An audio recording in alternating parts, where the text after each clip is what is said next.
بھٹی صاحب، بلاول بھٹو وفد کے ہمراہ امریکہ میں موجود ہیں. کل انہوں نے گفتگو کرتے ہوئے نریندر مودی کا نیتن یاہو سے موازنہ کیا. مودی کو ٹیمو کی کاپی بھی کہا گیا. جیسے یہ وفد پاکستان کا مقدمہ پوری دنیا کے سامنے پریزنٹ کر رہا ہے، پاکستان کے بیانیے اور سفارتکاری کو کتنی تقویت مل رہی ہے؟ جی بہت شکریہ سب سے پہلے تو آپ کا.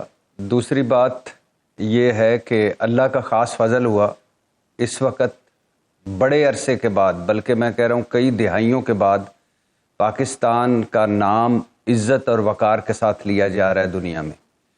اور اللہ کا یہ خاص فضل ہے، اللہ کا فضل ہے. باقی ساری ایفرٹس جو ہیں اس میں ہوئیں، کوئی شک نہیں، لیکن اللہ کا بڑا فضل ہوا. اب اس میں 3-4 سٹیپس ہیں. پہلا تھا کہ جو بھارت کا اپنا امیج، بھارت ایک وقت تھا سیکولر بھارت، جہاں جسے جمہوریت کا سمبل کہا جاتا تھا، جسے انسانی حقوق کے حوالے سے جانا جاتا تھا، فلم انڈسٹری، سافٹ امیج، اور ایک ابھرتی ہوئی بڑی مڈل کلاس مارکیٹ. پھر نریندر مودی آ گیا، بلکہ اب تو سرنڈر مودی اس کو اپنے اس کے کہنے لگ گئے. پھر سرنڈر مودی آ گیا. سرنڈر مودی نے گجرات میں جو کارکردگی دکھائی، انتہا پسندوں نے اسے دلی میں بٹھا دیا. تو پھر وہ آ گیا اور پھر بھارت بدلا.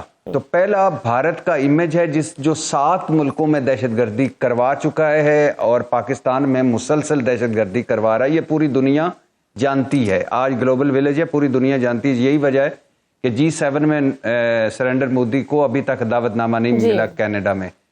تو پہلا بھارت کا امیج. دوسرا پہلگام میں جو اس نے جو دہشت گردی ہوئی پہلگام میں، اور دہشت گردی کہیں بھی ہو اس کی مذمت ہونی چاہیے، لیکن اس کی آڑ میں جو ڈرامہ رچایا، پوری دنیا نے خود انکوائریز کروائیں اور پتہ چلا کہ پاکستان کو اس میں کردار نہیں. تیسرا، جب بھارت نے بزدلانہ رات کی تاریکی میں حملے کیے اور ہم نے اس کا جواب دیا آپریشن بنیان المرصوص میں، اور اینٹ کا جواب پتھر، دنیا نے وہ دیکھا.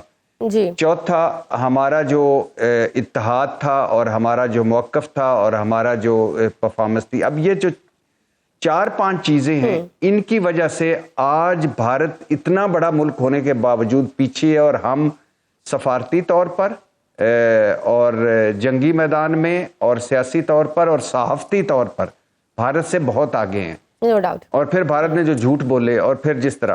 تو اب صورتحال یہ ہے کہ پاکستان کا موقف دنیا میں سنا جا رہا ہے، فضا سازگار ہے.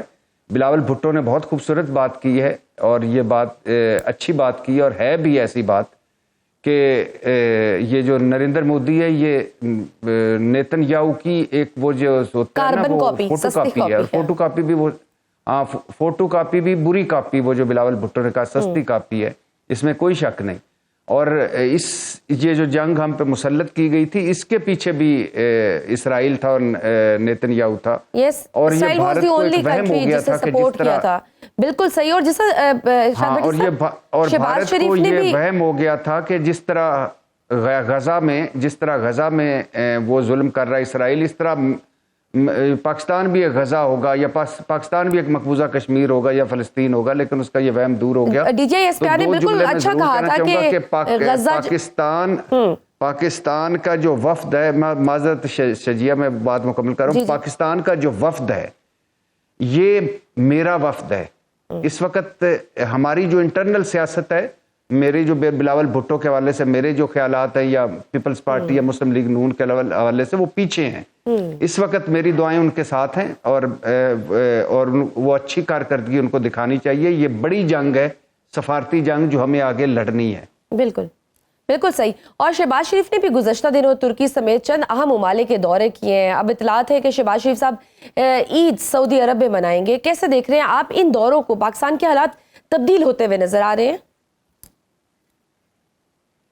دیکھیے، آپ بڑی جوکیلی ہو گئی ہیں. آپ نے شہباز شریف عید سعودی عرب میں منائیں گے، یہ کہہ کے آپ نے نا میرے قومی جذبے کو ٹھیس پہنچائی ہے.